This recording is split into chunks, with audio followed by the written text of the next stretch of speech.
आज के इस क्लास में हम बीए 4 सेमेस्टर साइकोलॉजी का मेजर पेपर 5 जिसमें यूनिट 3 में आपको डिप्रेसिव डिसऑर्डर इंग्लिश में बोलते हैं और हिंदी में बोलते हैं अवसाद विकास।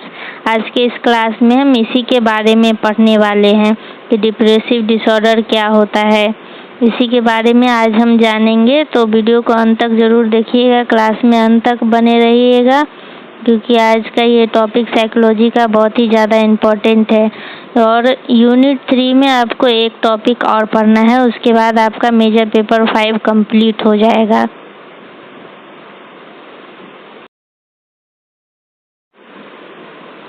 डिप्रेसिव डिसऑर्डर को समझने से पहले आपको ये समझना होगा कि डिप्रेशन और उदासी का मतलब फॉर एग्जांपल कि मान लो कि कोई स्टूडेंट है, अगर उसका एग्ज़ाम में नंबर कम आया है तो उसके पेरेंट्स क्या करेंगे, उसको डांटेंगे। उसके जो दोस्त हैं मान लो कि वो उससे बात नहीं करेंगे तो वो बच्चा क्या होगा कि वो उदास होगा। तो उदास होगा तो क्या ये उदासी मतलब कि साल भर के लिए रहेगा, महीने भर के लिए रहेगा? नहीं ना, महीने भर के लिए नहीं रह सकता ना, ये उदासी थोड़े दिन में चला जाएगा। उसके पेरेंट्स मान जाएंगे, उसको बोलेंगे चलो ठीक है नेक्स्ट टाइम तुम एग्ज़ाम में अच्छे मार्क्स से ले आना। तो ये उदासी कुछ टाइम के बाद ख़त्म हो जाएगा।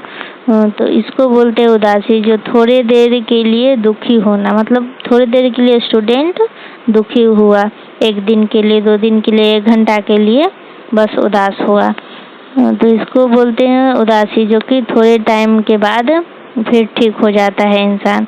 और डिप्रेशन इससे अलग होता है। डिप्रेशन का मतलब होता है कि इसमें लंबे टाइम तक इंसान दुखी रहता है, 2 हफ्ते तक, साल भर तक इंसान दुखी रहता है। और डिप्रेशन के लंबे समय तक दुखी होने की वजह से इंसान का पढ़ाई, काम, रिश्ता, सेहत, इस सब पर असर पड़ता है। इसी को हम बोलते हैं डिप्रेसिव डिसऑर्डर।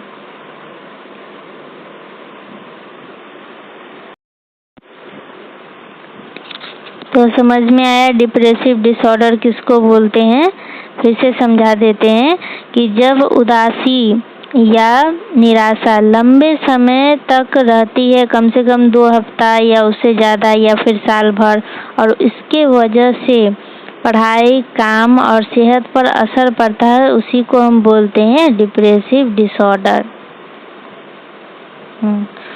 तो डिप्रेशन एक मूड डिसऑर्डर है, यानी हमारी मनोदशा को प्रभावित करता है और इसमें इंसान लंबे समय तक उदासी, निराशा और थकान महसूस करता है। यह सिर्फ थोड़ी देर की उदासी नहीं होती बल्कि हफ्तों, महीनों और कभी-कभी सालों तक चल सकती है। डिप्रेशन इतना गहरा हो सकता है कि पढ़ाई, काम, रिश्ते, नींद, भूख, सोचने की क्षमता सबको प्रभावित कर देता है। तो यही इसका मतलब था डिप्रेसिव डिसऑर्डर का। तो अब हम जानेंगे डिप्रेसिव डिसऑर्डर होने के कारण क्या, नहीं, कारण से पहले हम जानेंगे इसके लक्षण के बारे में।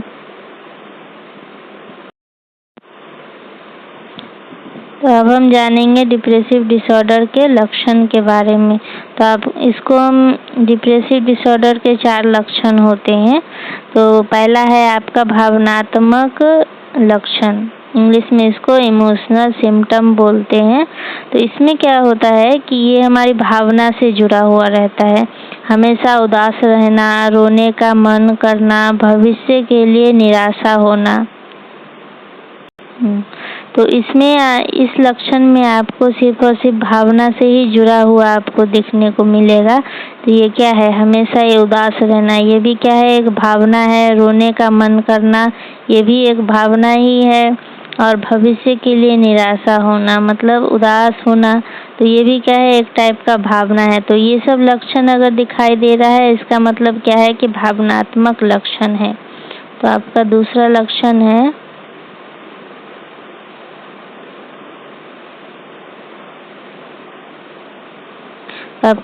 लक्षण है सोच से जुड़े लक्षण, मतलब इंग्लिश में इसको बोलते हैं कॉग्निटिव सिम्टम।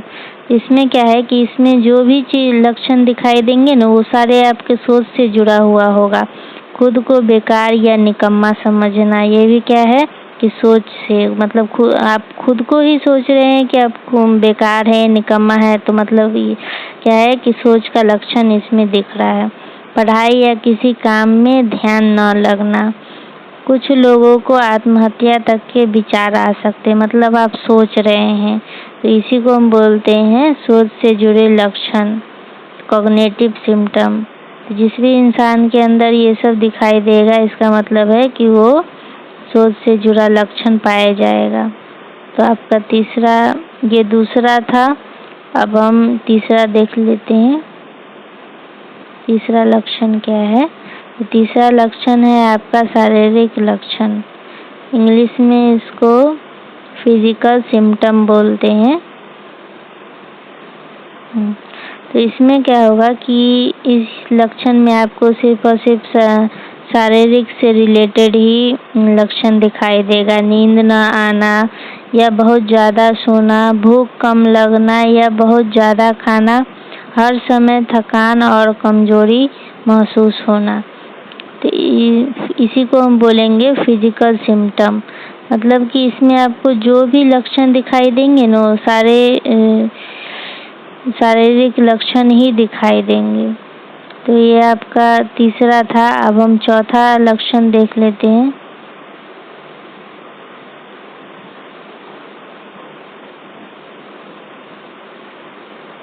आपका चौथा लक्षण है व्यवहार संबंधी लक्षण, बिहेवियर सिम्टम।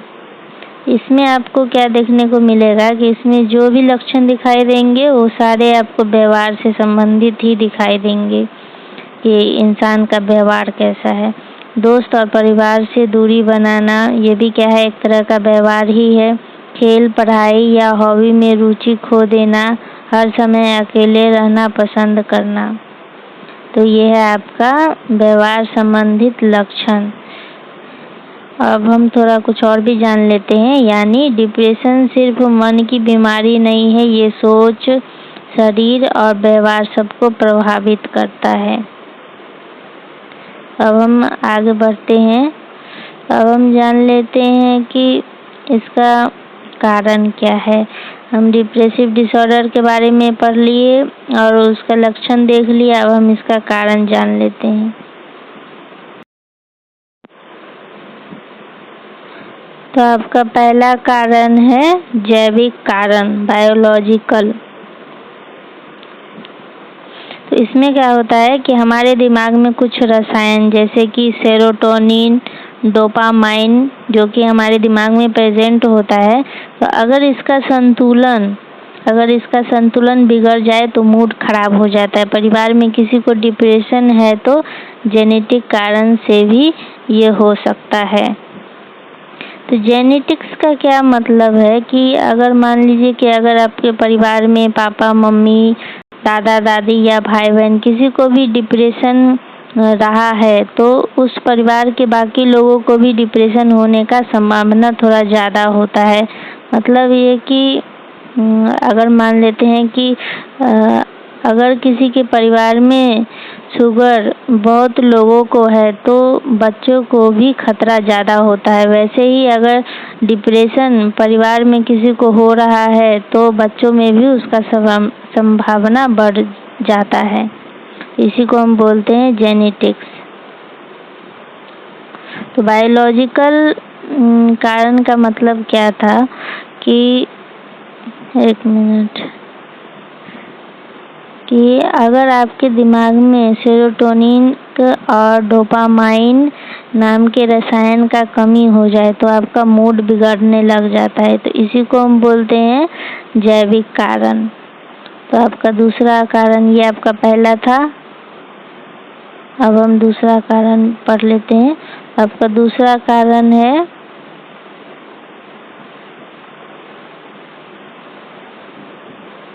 मनोवैज्ञानिक कारण। इसमें क्या होता है कि बचपन का कोई बुरा अनुभव, आत्मविश्वास की कमी, बार बार नकारात्मक सोच आने लगता है, तो इसी को हम बोलते हैं मनोवैज्ञानिक कारण। तो आपका तीसरा है सामाजिक कारण, अकेलापन महसूस करना, बेरोजगारी, परिवार या रिश्तों में तनाव रहना, तो इसको हम बोलते हैं सामाजिक कारण। ये सब कारण के वजह से डिप्रेशन होने लगता है, जिसको हम डिप्रेसिव डिसऑर्डर बोलते हैं। तो ये आपका तीसरा था। अब हम चौथा पढ़ लेते हैं। तो चौथा है आपका जीवन की घटनाएं। जीवन की घटनाएं, इसमें क्या होता है कि किसी प्रियजन की मृत्यु, प्यार या रिश्ते में असफलता, नौकरी या परीक्षा में असफलता, तो इन सब वजह से भी डिप्रेशन में इंसान चला जाता है। मतलब ये है कि डिप्रेशन का कोई एक कारण नहीं होता है, यह कई वजह से मिल जाने से होता है। मतलब ये होता है कि आप जैसे कि अभी पीछे पढ़े हैं हम लोग कि डिप्रेशन के 4 कारण पढ़े। पहला क्या पढ़े? बायोलॉजिकल, फिर पढ़े साइकोलॉजिकल, फिर सोशल, फिर हम पढ़े लाइफ इवेंट। ये 4 कारण पढ़े। तो चारों कारण के मिल जाने की वजह से ही इंसान डिप्रेशन में चला जाता है। ऐसा नहीं होता है कि बायोलॉजिकल कारण नहीं है फिर भी इंसान, ऐसा नहीं होता है। चारों कारण के मिल जाने की वजह से ही इंसान डिप्रेशन में चला जाता है। एक एग्जाम्पल से समझते हैं, डिप्रेसिव डिसऑर्डर के कारण को हम एग्जाम्पल से समझते हैं। तो अभी हम 4 कारण पढ़े थे, लाइफ इवेंट, साइकोलॉजिकल कॉजेज और बायोलॉजिकल और सोशल कॉजेज, ये सब हम अभी पढ़े 4 कारण। तो एग्जाम्पल लेते हैं हम इसका कि मान लीजिए कि कोई एक स्टूडेंट है, जैसे कि कोई एक छात्र जो कि बार-बार परीक्षा में फेल हो जा रहा है। वो क्या सोचता है कि मैं बेकार हूँ, और उसके परिवार उसके ऊपर डांटते हैं, चिल्लाते हैं, उसको बुरा भला बोलते हैं, और साथ ही उसके दोस्त भी कोई सपोर्ट नहीं करता। तो क्या होगा इससे कि वो बार-बार फेल हो रहा है। मतलब क्या हुआ कि लाइफ का इवेंट है वो, कि बार-बार फेल हो रहा है। वो अपने आप को बोल रहा है कि मैं बेकार हूँ, मतलब साइकोलॉजिकल कॉजेज। और फिर उसका परिवार उसको सपोर्ट नहीं कर रहा है, मतलब क्या है कि सोशल कॉजेज है। तो इन चारों कारण के मिल जाने की वजह से क्या होगा कि वो स्टूडेंट डिप्रेशन में आ जाएगा। तो इसका मतलब क्या है कि जब चारों कारण मिल जाता है तभी जाकर के एक इंसान डिप्रेशन में आता है। ऐसा नहीं है कि एक स्टूडेंट है, वो अपने आप को बोल रहा है मैं बेकार हूँ, तो वो डिप्रेशन में आ जाएगा। ऐसा नहीं होता है, 3-4 कारण मिलेगा, उसके बाद ही वो डिप्रेशन में आता है।